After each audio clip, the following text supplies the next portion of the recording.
На окраине тихого городка возвышался старый особняк семьи Рэндаллов, некогда блистающий, украшенный широкими колоннами и длинной тенистой дорогой, ведущей к воротам.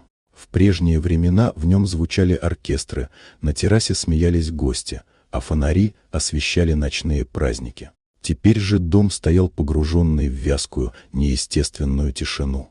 Эта тишина появилась после того, как заболела Элли Рэндалл, 10-летняя наследница крупного предпринимателя Дэниела Рэндалла. Редкий порок сердца медленно разрушал ее силы, и врачи один за другим признавали свое бессилие.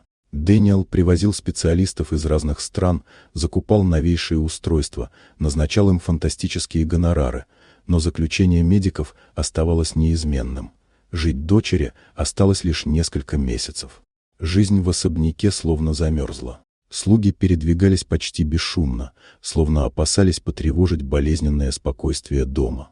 Единственной, кто не утратил человеческого участия, была новая служанка по имени Мэгги, молодая женщина, устроенная через агентство. С первого дня ей стало жаль Элли, бледную, истощенную, с глазами, в которых застыло напряжение и бесконечная усталость. Особняк жил по странным, почти ритуальным правилам. После 10 вечера западная часть дома была закрыта для всех, кроме персонала, приближенного к пациентке.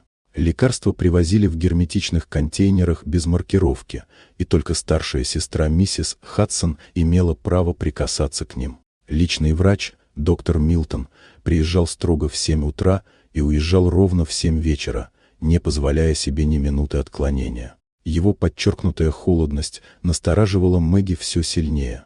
Со временем она заметила, что Элли почти ничего не ела, а после инъекций ее состояние ухудшалось. Мэгги старалась не вмешиваться в чужие дела, но беспокойство становилось все острее. Когда однажды она убирала комнату пациентки, то наткнулась на странный флакон без названия, только с выцарапанным на дне кодом 27C. Любопытство и тревога заставили ее действовать. Поздней ночью Мэгги пробралась в рабочий кабинет Милтона и обнаружила флешку. На ней были аудиозаметки врача. В первой записи тихий голос комментировал ухудшение состояния пациентки и сообщал о ускорении процесса. В конце мелькала фраза о том, что средства за работу уже переведены. На второй записи звучал голос Дэниела Рэндалла, сухой, уверенный, лишенный колебаний. Он приказал врачу действовать без ошибок и обеспечить естественность происходящего. Мэгги долго не решалась верить услышанному. Утром она подменила одну из ампул на обычный раствор. Элли впервые за долгие недели почувствовала облегчение.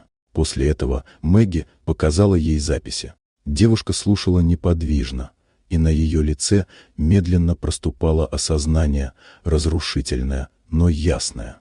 С того момента началась осторожная, скрытая от всех игра.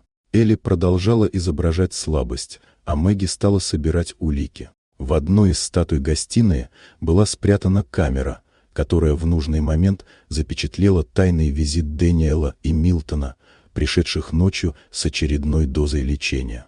Запись сохранила их слова, каждое жестокое оправдание и холодный расчет. Вскоре после этого особняк наполнился криками охраны и хаотичными шагами. Сведения, собранные Мэгги, мгновенно оказались в сети. Дэниел Рэндалл и доктор Милтон были задержаны. Несколько месяцев спустя, с наступлением весны, Элли впервые вышла в сад.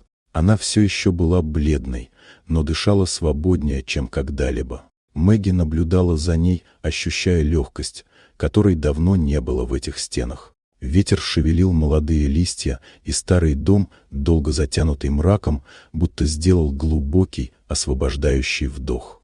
Вот такая удивительная история.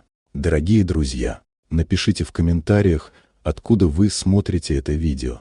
А если вам понравилось видео, поставьте лайк, а также подписывайтесь на канал, впереди еще много интересного.